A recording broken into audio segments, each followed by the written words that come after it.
swerte sa buhay. Sa hirap pag ginhawa, di sumusukong tunay. Tindera ng merienda, araw-araw kayod. Para sa pamilya pagod. Hello guys! Welcome sa YouTube channel. Ako na po ni si Marilyn Archaga, ang inyong higala. So guys, for today's video, Ayan mga people, for today's video ay nandito lang tayo sa aming mumunting bahay magliliwaliw. Ayan. Maglibot-libot lang po tayo for today's video. Ang ating kaganapan ay maglinis-linis tayo sa ating buong kabahayan. dahil Sabado ngayon, yes mga people, it's Saturday at mapanood nyo itong video na ito this coming Monday. O dahil Sabado ngayon, isipin nyo na lang Monday ngayon. So ayan guys, dahil Sabado ngayon, kaya it's time to clean up. Charot. So every Saturday talaga guys, maglilinis ako dito sa aming bahay. O kahit maliit lang itong bahay na ito, ay marami mang linisin. O kasi buong linggo, from Monday to Sunday, ay hindi, from Monday to Saturday, hindi malinisan. Kaya ngayon lang tayo magkataon. Ngayon ang gagawin natin ay maglinis-linis muna tayo ng buong kabahayan mga people from in to out. Charik. From in to out. So yan guys, si Rati, ayan, nandito na naman tayo sa kwento kay Dadel sa kanyang buhay sadto or noon. Sadto. Oh guys, may kwento ako sa inyo kasi dati, nung unang panahon, charing. O guys, totoo itong sasabihin ko. Noong unang panahon mga people, ang mga anak ang siyang nangunguna sa gawaing bahay. Yung nanay ay ano lang sila, utos-utos, utos dito, utos doon. Ganon ang gawain ng nanay. Hindi napapagod ang mga mother dati na mag-utos sa mga anak nila. Pero ngayon guys, iba na. Kasi ang mga nanay ngayon ay sila na ang gagawa. Bakit? Alam nyo ba guys kung bakit? Lahat ng mga gawaing bahay, lahat ng mga, kahit anong mga ginagawa ay hindi na masyadong kumikilos at gumagawa ang ating mga anak. Dahil alam nyo ba kung anong dahilan? Yan ang ating alamin. Oo nga guys, nangyari ngayong panahon na ito sa Gen Z guys. Ang nangyari ay nagiging tamad na ang mga bata. Ang dahilan kung bakit naging tamad dahil ang mga nanay tamad na rin. Yes, aminin man natin sa hindi, tamad na ang mga nanay mag-utos. Instead na utos tayo ng utos, napapagod tayo sa kakautos, kaya tayo na lang ang kusang gumagawa. Kaya ang nangyari sa ating mga anak ay wala silang mga alam. Mga people, wala silang mga alam at sila din ang kawawa sa darating na panahon. Ano yung ituturo nila sa kanilang mga anak kung hindi natin tuturuan? So ang gagawin natin mga nanay today, wag po tayong mapagod na mag-utos, magturo, sa mga gawain, kahit sa mga gawaing bahay, lalong-lalo na sa mga babae. Yes, number 1 sa mga anak na babae, pwera na lang sa mga anak na lalaki, kasi ang mga lalaki ay trabaho naman talaga yan sila sa labas, maghanap ng pera. Pero ngayon guys, hindi lang po ang mga lalaki or mga asawa or mga tatay ang maghanap buhay, pati na rin po ang mga nanay, no? Oo, hindi na tulad ng dati na ang mga nanay sa bahay lang, magmamanid sa mga anak, sa mga gawaing bahay, mag-aalaga sa asawa at anak na maliliit. Pero ngayon mga people, aminin man natin sa hindi, the mother today is a working mother na. Kadalasan, ang mga nanay pa ang nanguna sa mga paghanap buhay, paghanap ng makain, paghanap ng pera. Wag mo sabihin, hindi totoo yan. It's true, yes mga people, ngayong panahon na ito sa Gen Z. Oo guys, hindi nyo ba napansin? Alam kong napansin nyo, alam nyo yung mga sinasabi ko na ang mga nanay ngayon mga people talaga ay hindi na po talaga pinabayaan ang mga asawa nila na maghanap buhay. Hindi tulad dati no, na antay lang ang mga nanay, antay lang ang mga asawa, nag-aalaga, nagluluto, naglilinis. Sa bahay lang talaga ang mga asawa dati mga people. Housewife lang talaga ang mga nanay dati. Pero ngayon ang mga nanay ay nako, Diyos ko day, humahanap buhay na rin sila at nangingibang bansa para lang mairaos ang kahirapan, mairaos ang mga pangangailangan ng kanilang pamilya. Yes, that's the reality today. Charing. Hindi mo pwedeng sabihin na hindi totoo dahil alam mong totoo. Yes, ganun na talaga ang nangyari. At ang mga anak ngayon, mga people, hindi na natin maasahan sa mga gawaing bahay. Oo, kahit pagluto or maglaba lang sa kanilang sariling mga damit, mga panty, mga bra, ay hindi na natin maasahan. Kasi nagiging busy na rin sila sa cellphone na yan. Yan din ang isa sa mga dahilan, ang mga cellphone. So, kung pwede lang no, na may isang araw ba na hindi sila pwedeng gumamit, ayan ang ginagawa ko sa anak ko guys. Ang anak ko guys, hindi ko tinotolerate yung mga cellphone na yan. Ay nako, Diyos ko, hindi pwede sa akin yan. Kahit sabihin man nila na isa lang ang anak ko, spoiled, ay hindi po.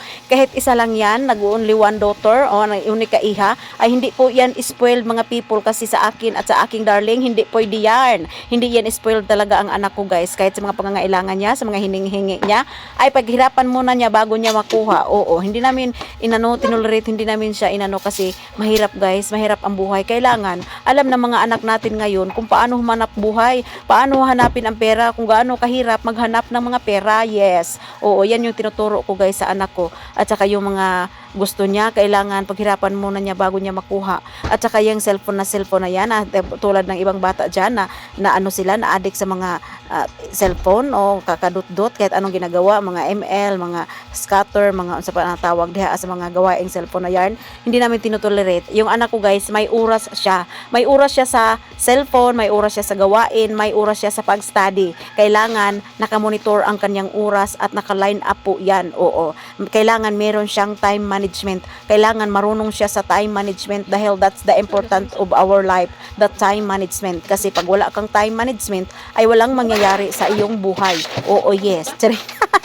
O guys, ang anak ko, ganito siya. Pagdating niya galing sa school, ay hindi po yan pwede mag-cellphone. Kasi ngayon, guys, alam naman natin ang mga estudyante no, na kailangan nila ang cellphone. Oo, yung cellphone niya, iniiwan niya dito sa bahay. Kasi nag-meeting kami mga parents na kapag kailangan nila gumamit ng cellphone, kailangan ipaalam mo na sa mga parents, ipaalam mo na sa amin, mga nanay, na today, mga mother, o mayroon kaming JC mga day, may GC kami. Today, mga mother, ipadala nyo ang mga cellphone ng mga anak nyo dahil gagamitin po namin. O, ganun dito sa amin, guys. O, kasi nagmi-meeting kami, ako talaga gumawa ng rules na yan.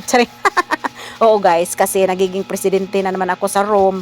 Kaya yan yung unang-una kong ibinahagi sa mga nanay at sa aming advisor na kailangan ganun. Hindi puro cellphone, hindi pwedeng araw-araw magdala ng cellphone ang mga anak namin sa school. Kailangan lang, kung kailan kailangan, saka na magdala.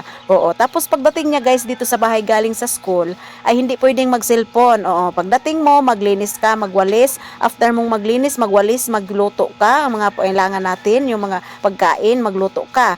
After mong magluto ay mag-study ka, mga assignment or homework or whatever ng mga ginagawa sa school na kailangan mong gawin mo muna yan. After mong gawin yan, o kakain tayo. After mong nating kumain ng dinner, pwede ka nang mag-cellphone in 1 hour or 30 minutes, depende sa oras. Yes, kailangan pagdating ng alas 8, 8 ng gabi ay kailangan ibalik mo sa akin ang cellphone mo at matulog ka na. Ganon yung sit up namin, guys. Ganon yung namin sa anak namin. Oo, kailangan siya. Kailangan hindi araw-araw or hindi oras-oras mag-cellphone. Ayan. Tulad pag Sabado, iba naman ang sit up pag Sabado. Pag Sabado, pag gising mo sa umaga, kailangan mong magluto, maglinis, pagkatapos maglaba. After mong maglaba, ay pwede ka nang mag-cellphone. O, mag-cellphone ka nang mag-cellphone until lunch. Oo, before ng lunch time, kailangan mong magluto na naman. O, siya na naman magluto, guys, for lunch. O, pagkatapos ng lunch, ayan, mag-rest day, matulog. Ayan, pagkatapos matulog, o gawin mo na ang mga gawain mo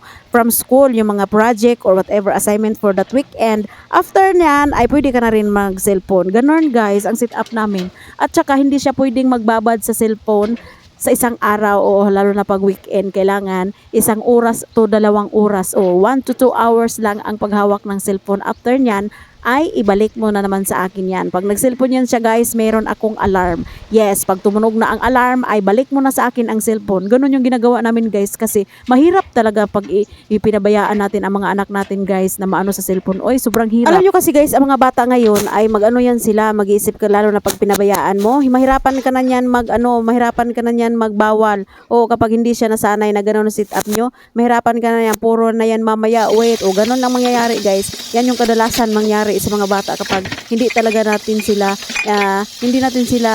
dinisiplina sa paggamit ng cellphone. So ayan, guys, pagkatapos ko nga palang naglinis dito sa loob, nakapagpanguha ng mga sinampay, ay nagluto na muna ako. Oh yes, dito muna tayo sa aking cooking. Nagluto na muna ako dahil medyo nagutom na ako at ang anak ko ay umalis kasi siya, guys, kasi meron na naman silang practice for their theater. Kaya pumunta siya sa school. Nakita niyo kanina nagbihis siya. Meron silang theater presentation.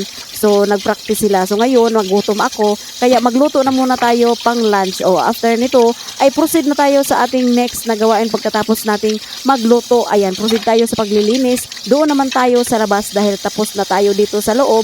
Lipat naman tayo sa labas, guys, ng aming bahay. Yes. doon na muna natin tapusin. Doon tayo mamaya after kung magluto kasi medyo nagutom-gutom na ang inyong lingkod si Inday Dadel at baka darating na din ang ating darling. Maya-maya ay darating na yan siya guys because malapit na ang oras ng kanyang uwian. Kaya kailangan na muna nating magluto ng pangtanghalian. Baka darating na yan siya mamaya-maya. So ayan guys, ito yung niluluto ko ang bangos. Ayan, ang gawin natin dito guys kasi nagmadali tayo at busy tayo for today ay gawin pa rin nating paksiw. Yes, mahilig kami sa paksiw guys. Bihira lang kami magsabaw, bihira lang kami mag-prito. Paksiw talaga pag isda. Oo, kapag fresh ang isda, ayan, nagsabaw ako mga people. Kadalasan kasi kapag nagsabaw ako guys, sabaw gulay lang, walang halo-halo na mga ano-ano, gulay lang puro. O, pag ganito isda, kasi itong bangos guys, hindi siya kasi masyadong fresh kaya ayaw kong ayaw kong magsabaw. Paksiw na lang. O, kapag hindi kasi presko guys, pangit siya sabawin. Kaya ayan, magluto tayo. At after kung magluto, ayan, hindi ko na pinakita sa inyo ang pagluto at pagkain namin. Ayan, dito na tayo proceed sa ating paglinis dito sa labas ng aming bahay. Yes, nagwalis-walis lang ako mga jay kasi may mga damo-damo akong dinamo kanina, kanina kahapon. Kaya winalisan natin para malinis na at magiging maaliwalas na ang ating kapaligiran. Yes, mga people, kasi kailangan na nating damuhan. Maraming damo guys, nainis ako dito sa aming paligid, sa aming backyard. Kasi ang bilis tumubo ng mga damo guys. Yes, ang bilis tumubo. Ngayon mo palang dinamuhan, mga 1 week or hindi pa makarating ng 1 week, ayan, tutubo na naman ang mga damo. Kaya nahirapan ako guys, lagi na naman tayo nagdamo-damo dito. Oy, hindi naman siya kasi maraming tao na dumaan. Kapag ang bahay daw maraming dumadaan, maraming umaapak sa sa backyard nyo, ay hindi siya masyadong tutubo ang mga damo. Dito kasi sa amin, wala, bihira lang kasi may taong dadaan dito sa harap maraming dumadaan pero dito sa gilid wala kasi dito dito parang hindi madaanan kaya ayan maraming damo at ang bilis tumubo ng mga damo-damo kaya lagi tayong nagwawalis after nitong magwalis ay ayan proceed na naman tayo dito sa ating yung kinuha natin kaninang mga sinampay. Hindi ko pa kasi siya natupi guys at ganito ang mangyayari kapag maraming tupiin si Inday Dadel after kong nanguha ng mga sinampay.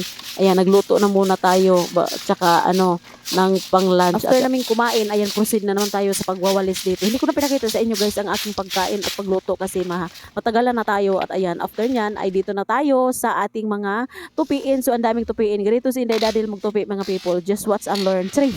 O dito matapos ang ating mahabang araw na paglilinis sa mga tupiin dahil ito ay aking tulugan.